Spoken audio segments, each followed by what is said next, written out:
미국 IT 공룡들이 잇따라 자체 칩 개발에 나서고 있습니다. 안녕하세요. 경제를 말하다입니다. 제 채널에서 한번 소개해드렸던 적이 있는 것 같습니다. 전통의 CPU 강호 인텔과 GPU의 최강자라고 불리는 엔비디아가 위기에 빠진 이유에 대해서 설명하는 과정에서 애플과 아마존, 구글과 마이크로소프트의 자체 칩 개발 이슈에 대해서 말씀드린 바가 있었죠. 상황은 달라진 바가 없습니다.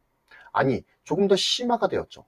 여전히 애플은 M1 칩의 성능을 계속 업그레이드하면서 후속 칩인 M2까지 개발 중인 상황입니다. 계속 칩의 성능을 업그레이드하면서 자체 반도체를 탑재하는 기기의 범주 또한 지속적으로 넓혀 나가고 있습니다. 애플은 IT 기기 회사를 넘어서 자체 칩을 설계하는 팹리스로서의 역할도 수행하는 등 회사 자체의 외연을 점점 더 넓혀가고 있습니다. 그런데 이러한 자체 칩을 개발하고자 하는 열기는 비단 애플만 뜨거운 것은 아닌데요. 아마존은 2015년에 인수를 했던 반도체 개발업체인 안나푸르나 랩스 팀을 통해서 네트워크용 칩을 개발하는 중에 있습니다. 구글 또한 자사 픽셀폰에 탑재되는 AP를 개발 중에 있고요. 곧 출시되는 신형 픽셀폰에 자사의 AP를 탑재할 것으로 보입니다. 이뿐만 아니라 구글은 자사의 AI 칩셋도 자체 개발을 해서 자사의 데이터 센터에 이미 탑재를 하고 있고요. 심지어는 자사의 AI 반도체 칩셋을 AI가 설계하도록 하는 등 좀 더 진일보한 반도체 설계의 새로운 패러다임을 제시하고 있는 중이죠. 페이스북도 가상현실 VR 기기 오큘러스를 위한 자체 칩을 개발하고 있는 중입니다. 분야는 다르지만 테슬라 또한 자체 칩을 오래전부터 개발을 해서 자사의 전기차에 탑재해 오고 있습니다. 그리고 그 칩의 성능을 지속적으로 업그레이드하고 있죠. 자, 그렇다면 이제까지 인텔과 AMD 그리고 엔비디아 등 범용 칩을 만드는 회사들의 제품을 사용하던 미국의 IT 공룡들이 자사 칩을 개발하면서 탈범용 칩을 선언하는 이유는 무엇일까요? 저는 그 이유를 한 두 가지 정도에서 찾을 수 있다고 봅니다. 지금부터 그 썰을 한번 풀어보도록 하죠. 첫째, 인텔, AMD, 엔비디아 등 범용 칩 회사들이 시장을 주름잡던 시기와는 달리 너무나 다양한 고객의 니즈가 생겼고요. 범용 칩 회사들은 이러한 고객의 니즈에 유기적으로 대응하지 못했다는 점을 주요 원인으로 뽑을 수가 있겠습니다. 범용칩 회사들은 말 그대로 뭔가 표준화되고 무난하게 사용할 수 있는 칩들을 생산을 하죠. 표준화된 칩셋의 고객들의 다양한 니즈를 모두 품기에는 부족한 것이 사실입니다. 반면 애플을 비롯한 IT 업체와 다양한 데이터 센터를 운영하고 있는 빅테크 기업들의 경우에는 자사가 운영하는 서버와 알맞은 호환과 성능을 갖춘 맞춤형 칩셋을 원하게 되었다는 것이 바로 변화된 시장의 트렌드예요. 게다가 이러한 칩을 개발할 만한 역량까지도 보유하고 있다는 것이 문제입니다. 자신의 니즈와는 상관이 없이 표준화되어서 나오는 범용 칩을 사용하기보다는 자사의 소프트웨어나 기기와 꼭 맞는 호환을 갖춘 자사의 칩셋을 개발하고 이를 탑재해서 자사 제품의 성능을 극대화하겠다라고 하는 마음을 갖기에 충분한 요건이 갖춰졌다는 것입니다. 특히나 다수의 IT 기기 라인업을 갖추고 있는 애플의 경우에는 인텔이나 엔비디아 등 기성 범용 칩을 활용하기보다는 자사의 기기 특성에 맞는 자체 칩을 개발을 해서 탑재하는 것이 기술적으로 보나 수익적으로 보나 훨씬 더 유리하다라고 하는 계산이 끝났기 때문에 과감한 움직임을 보이고 있다라고 보아도 무방할 것입니다. 또한 페이스북 등 메타버스 기업이나 아마존, 구글과 같은 대규모 데이터 센터를 운영하는 기업들, 그리고 테슬라와 같은 전기 자동차 기업들도 자사가 갖춘 인프라와 맞는 호환을 갖춘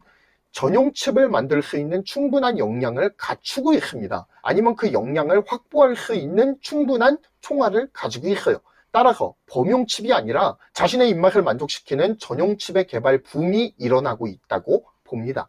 두 번째 이유는 자사가 개발한 전용 칩을 훌륭하게 만들어줄 수 있는 파운드리가 존재하고 있다라고 하는 것이 또 하나의 요인으로 작용할 수가 있어요.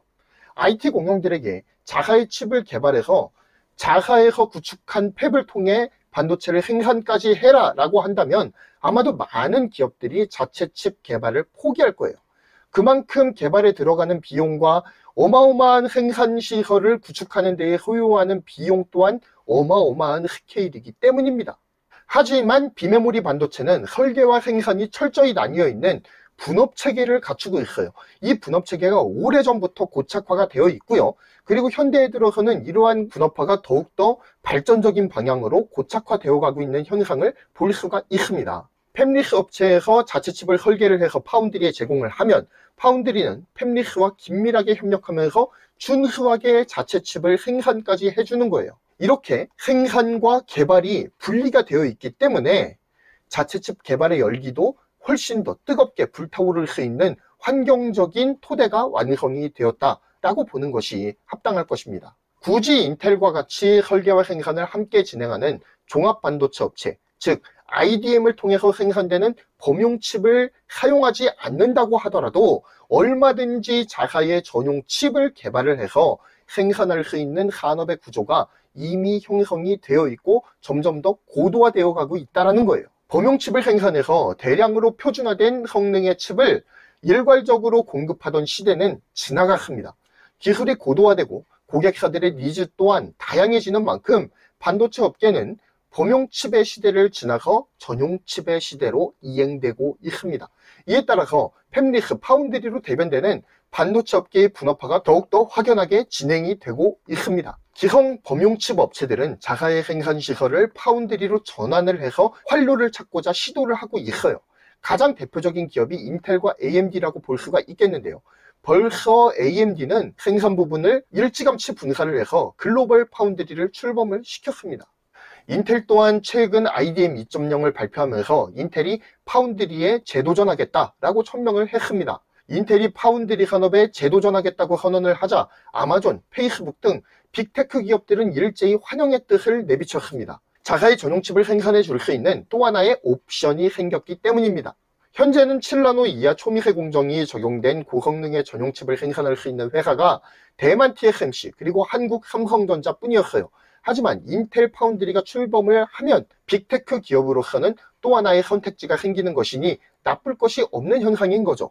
아마도 인텔과 삼성전자로 대변되는 몇 남지 않은 이 IDM들은 자체 칩 생산 업체들의 매서운 도전에 직면하게 될 것입니다. 하지만 대부분의 전용칩 개발을 염두에 둔 회사들은 반도체 생산 능력이 없는 회사들이 대부분이에요. 그렇기 때문에 결국 파운드리의 생산 위탁을 할 수밖에 없을 것입니다. 이러한 반도체 산업의 트렌드는 IDM의 붕괴를 가속화시킬 것이고요. 팹리스 파운드리의 분업 시스템을 더욱더 확고하게 고착화시킬 겁니다. 다양한 대형 IT 회사들이 자사의 칩을 개발을 할수록 파운드리에 대한 수요도 꾸준하게 증가하겠죠. 결국 빅테크 기업의 자사칩 개발 붐은 파운드리 산업의 팽창으로 이어질 것입니다. 범용칩을 생산하는 회사들과 IDM의 입지는 더욱 가파른 속도로 줄어들 가능성이 높습니다. 파운드리 산업의 팽창은 ASML이나 램리서치, 어플라이드 머티리얼스 등 장비 업체들의 수혜로 이어질 가능성이 높죠. 왜냐하면 반도체 산업이 팽창한다는 것은 곧 엄청난 설비 투자로 이어지기 때문입니다. 뿐만 아니라 빅테크 기업들의 자사 칩 개발의 붐은 팹리스의 발전에도 당연히 기여를 하겠죠.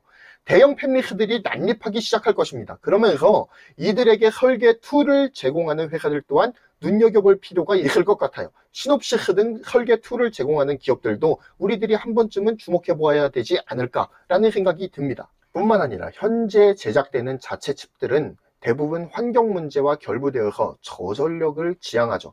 즉, 저전력 프로세서 설계 IP를 제공하는 ARM의 입지가 더욱 공고해질 가능성이 높습니다. 이 주제에 대해서도 조만간에 한번 다뤄보도록 하겠습니다. 엔비디아가 ARM을 먹지 못할 가능성이 점점 높아지고 있습니다. 그런데 ARM의 최종 거처가 어디가 될까요, 과연? 이것도 한번 눈여겨보아야 되지 않을까라는 생각도 듭니다. 감사합니다. 경제를 말하다였고요. 긴 영상 끝까지 시청해 주셔서 감사합니다. 구독, 좋아요, 알림 설정 부탁드리겠습니다. 감사합니다.